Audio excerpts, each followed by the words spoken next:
Bayangkan harus pindah ke negara asing, dirundung habis-habisan oleh geng bela diri, dan satu-satunya orang yang bisa mengajarimu melawan adalah seorang teknisi apartemen yang pendiam. Parker, seorang bocah asal Amerika, terpaksa mengikuti ibunya pindah ke Beijing. Di lingkungan barunya, ia mencoba berteman dengan seorang gadis manis bernama Mei Ying. Namun hal ini justru memancing kemarahan Cheng, seorang bocah arogan yang sangat mahir bela diri kungfu. Cheng dan gengnya terus-menerus menyerang dan mengintimidasi Parker, membuat kehidupannya menjadi sangat tertekan.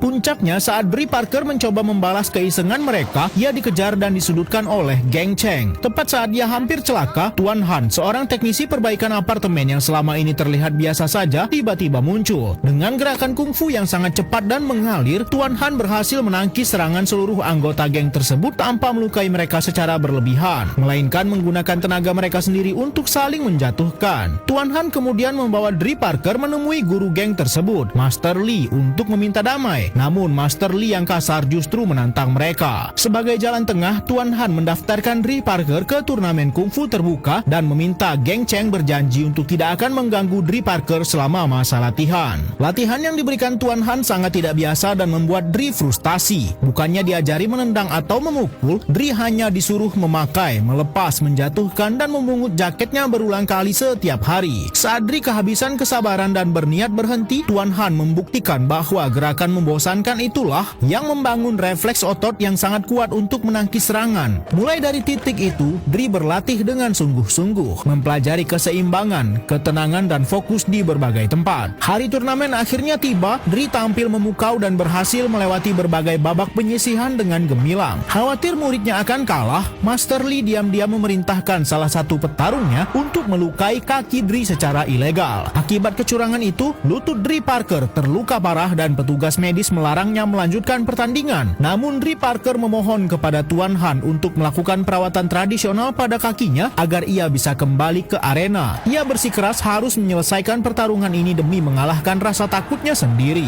Di babak final yang sangat menegangkan, Bri Parker yang kesulitan berdiri harus berhadapan langsung dengan Cheng. Dengan sisa keseimbangannya pada satu kaki, Bri memusatkan pikirannya dan bersiap menggunakan jurus ular yang pernah ia lihat. Tepat saat Cheng melompat untuk menyerang, Bri melesatkan tendangan putar di udara yang mendarat telak di wajah Cheng, mengakhiri pertandingan dengan kemenangan gemilang. Bri Parker berhasil membuktikan keberaniannya dan sebagai bentuk penghormatan, Cheng beserta seluruh murid Master Lee akhirnya menundukkan badan kepada Tuan Han, mengakui filosofi sejati dari ilmu bela diri milik Tuan Han.